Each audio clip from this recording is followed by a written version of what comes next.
Zo'r mag'lubiyat. Avtori Zbigniew Brzezinski. 20 asırdagi kommунизмнىڭ gülлىنىشى va ھالاكىتى. 18 bab kommунىزمنىڭ تەرەققىي qilغان دۆلەتلەر بىلەن سىياسىدا ئادا جۇدا بولۇشى. Әмма әзәлдән мөлчәрләнгән әхвал көрілмеді. Әксічә, İtaliya iqtisodының muqim eşişi paydo qilgan ijtimoiy o'zgarish hamda bu sababli ko'rilgan İtaliyaning xalqarалық shuhrati va o'ziga ishonchisining yuqori ko'tarilishi so'lchil kuchlarni ojizlatdi. İtaliya kompartiyasining kuchi yuqori pallaga yetgandan keyin qadamma-qadam xaroblashishga qarab mangdi. 1976 yildagi umumiy saylamda İtaliya kompartiyasi erishgan bilet umumiy soni bilet sonining 34,4% yetdi. 1987 yili bu son azlab 26,6% ga tushdi. 1988 yildagi shahar saylamida erishgan bilet faqat 21,9% bo'ldi. 80 yillarning o'ttirlariga kelganda İtaliya kompartiyasi zo'r turkum yoshlarga bo'lgan jalb qilish kuchini yo'qotdi. Bu kompartiyaning kelgusining g'uvoligini tushuntirib berdi. Yoshlarda kompartiyaga a'zo bo'lganlar nisbati butun mamlakat nufusidagi qatnashganlar nisbatining faqat 20ni egallaydi. 21% dan yuqori partiya a'zosi pensiya puli oladigan kishilar. Buningdan sırt, mülazimet xarakteridagi kasblar qattiq taraqqiy qilgan yillarda an'anaviy sanoat tarmoqlaridagi partiya a'zolarining soni butkul partiya a'zolari umum sonining 40%ni egalladi. Buningdan ko'rib olishga bo'ladiki, bu partiya İtaliyaning o'tmishini gavdalantirib berdi. Texmo ig'ir masala bo'lsa, İtaliya kompartiyasining bugunga qadar belgilik darajada qo'lga keltirishi, ammo qo'llaydigan ommasining barg'ansiri ozlishining asosli sababi tarixdan buyon Sovet ittifoqicha sharhlangan va tashabbus qilingan nurg'un narsalarni qilchi yoshirib o'ltirmay tanqid qildi. Agar İtaliya kompartiyasi, Polsha ittifoq ishchilar uyushmasi va Sovet ittifoqi ta'sir doirasidagi boshqa o'xshamagan siyosiy ko'zqarashdagilarni oshkor qo'llash bilan birga Stalinizmni dog'dug'i qilmayla tanqid qilgan bo'lsa, Sovet ittifoqining Chexoslovakiyaga tajovuz qilish qilmishini ayblab hamda Moskvaning Leninizm dogmachilikqa zarba bergan bo'lsa, siyosiy o'rni shak shubsizki texmi tez tuvallab ketadi.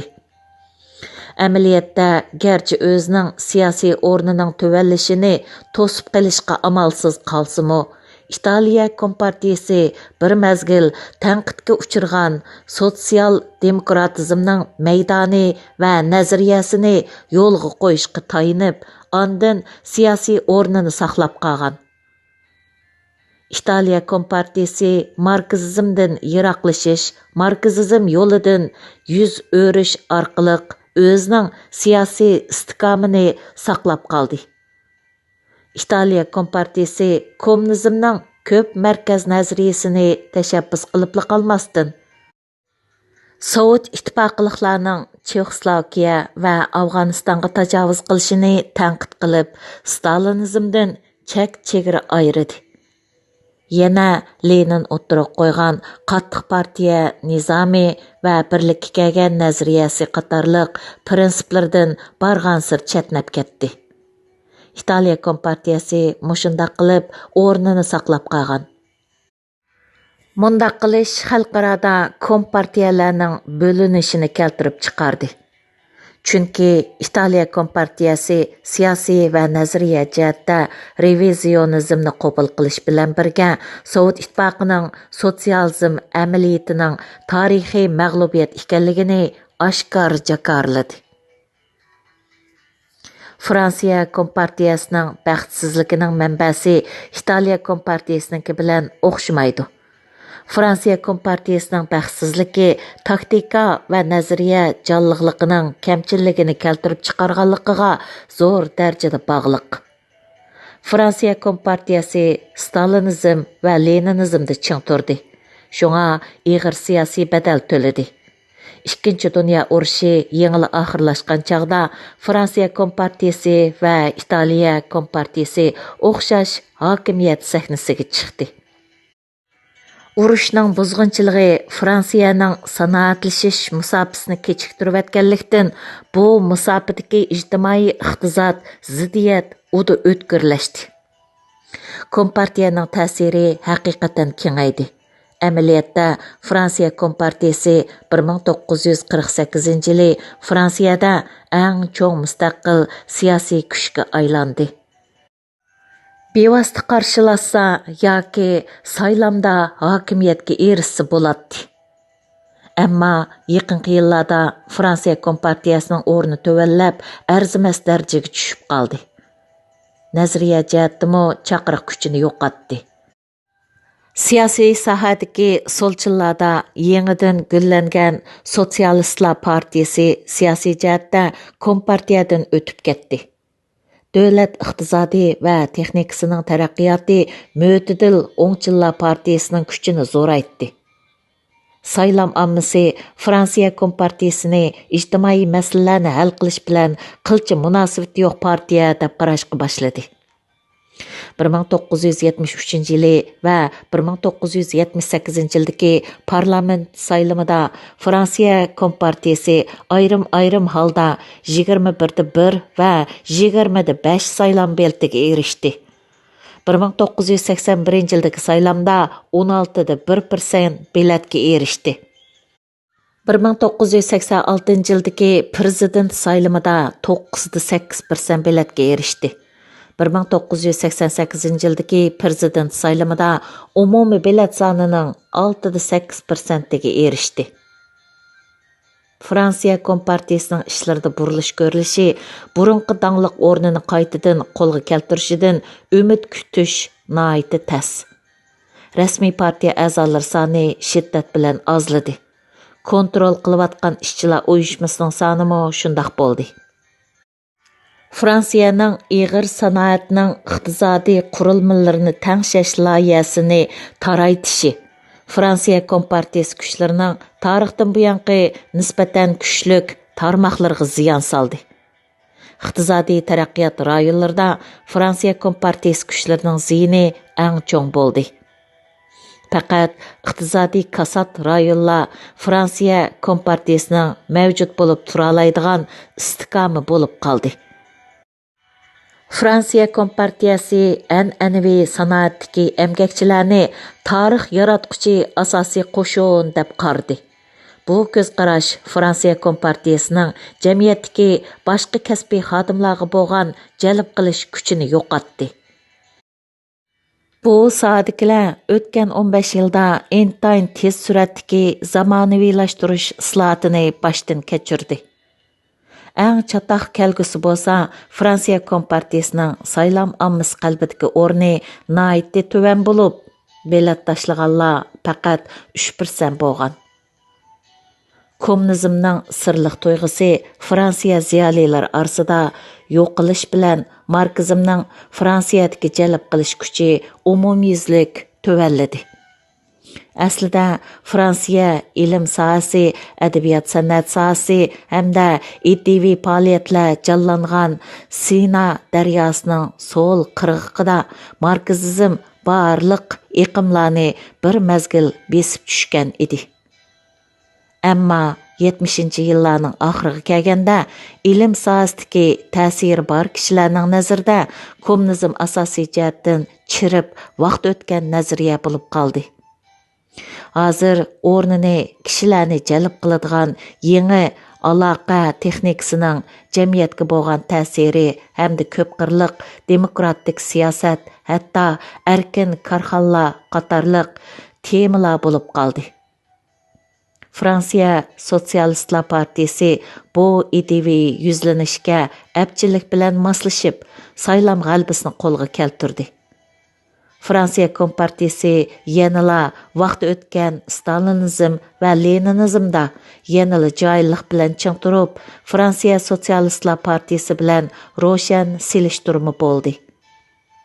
Bilim alayda siyosiy o'rindan bahramand bo'ladigan davlatda kommunizmning insoniyat tarixini o'zgartishdagi bilim quroli ekanligidan gumonlanishning qandoq oqibat keltiradiganligini o'ylab yetishga bo'ladi.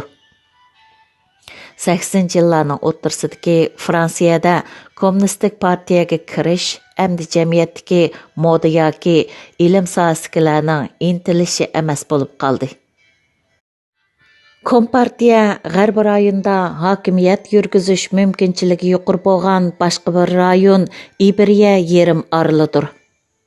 İspaniya va Portugaliyada jamiyatning ilgarilishining asosligi va ikkilamchi fashist hokimiyatining chirik hukmronligi eng dastlabda kommunizm hokimiyatining borliqqa kelishiga eng ko'ngildagidek zamin hozirlagan edi.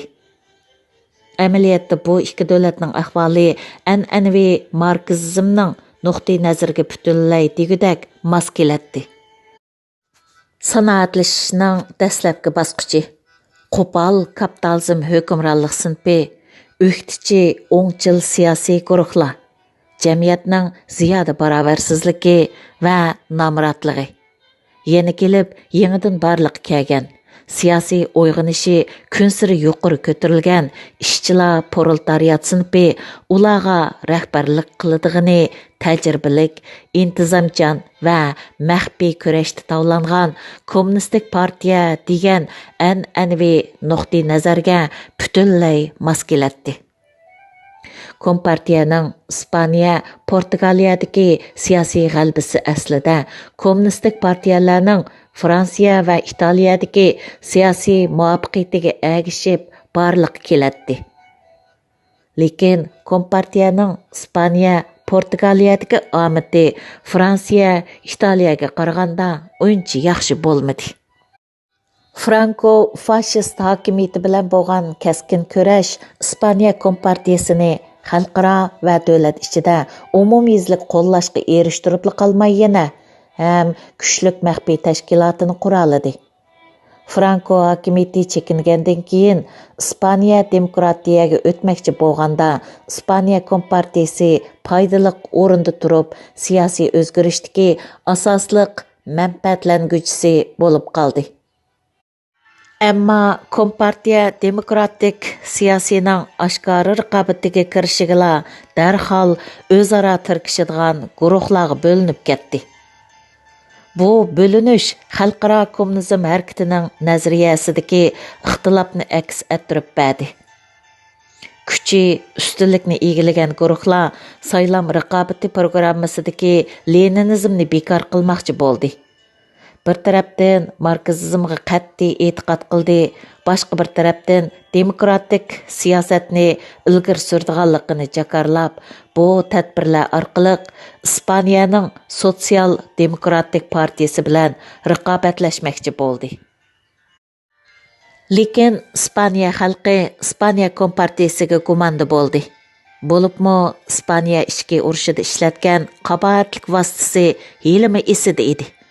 Buningdan sirt Fransiya Kompartiyasi barliq kuchi bilan o'zining demokratik so'lchillik obrazini tiklashi, aksicha Ispaniya Sotsial partiyasiga yordam qildi. Chunki Sotsialistlar partiyasi demokratik siyosatni yo'lga qo'yish jihatda ustunlikni egalladi. Natijada 70-yillarning o'ttirisidan 80-yillarning o'ttirisigacha Sotsialistlarning partiyasi erishgan saylam bileti 30% atrofidan shiddat bilan eshib 45% atrofga ko'tarildi. Ispaniya Kompartiyasining erishgan saylam bileti 10% atrofidan tövallab 5%-dan tushib ketdi.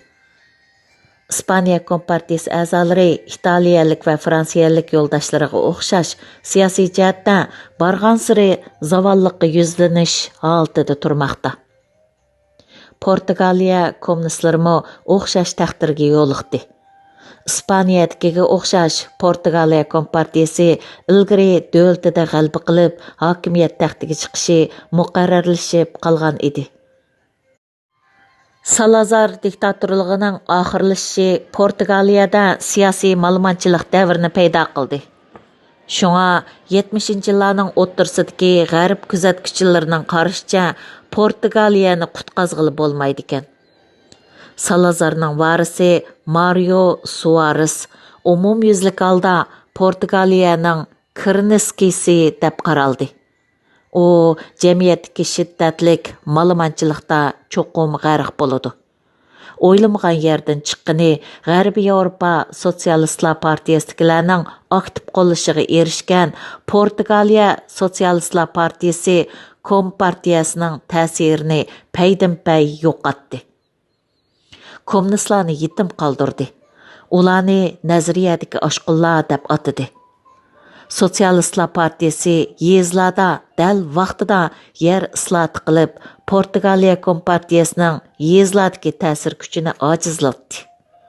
70-yillarning oxirida Portugaliya kompartiyasining kuchini chekladi. Erishgan saylan beliti 20% ga bormadi. 80-yillarning o'ttiriga borganda taxminan 12% ga tushdi.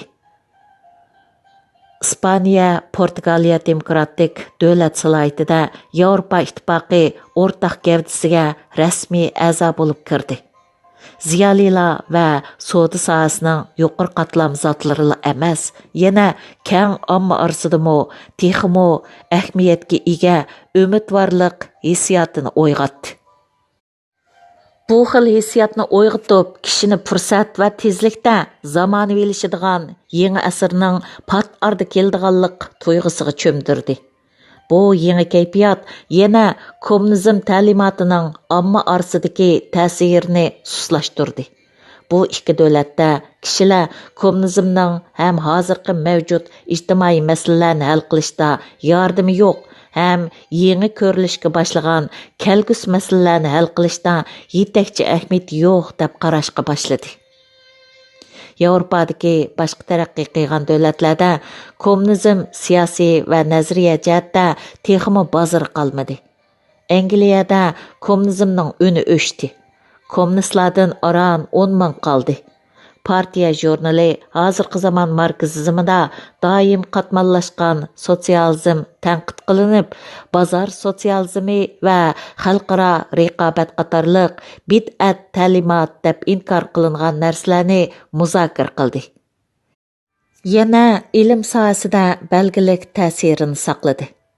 Skavandiya yerim orli va G'arbiy Germaniyada kommunizm amdi siyosiy omil emas, kishilarning diqqatini tortolmas bo'lib qoldi. Kommunizm Amerikadagiga o'xshash faqatla tilga ilishga arzimaydigan bid'at ta'limot. Kompartiya hukmronlik qilmagan barliq Yevropa davlatlarida qonunliq kommunistik partiya eng yaqinqi necha qatimliq saylamda faqat 9 partiya 5% yuqori saylam beltiga erishdi. 5 partiya 10%dan yuqori saylam beltiga erishdi. Marksizm barliq kelgan Yevropa quruqligida bugungi kommunizm faqatla sanoatlashishning dastlabki davrdan qolgan asari atiqi bo'lib, ko'p qirliq demokratik siyosat to'lqinining zarbisiga uchirgan qurbonliq buyum bo'lib qoldi. Davomi bor.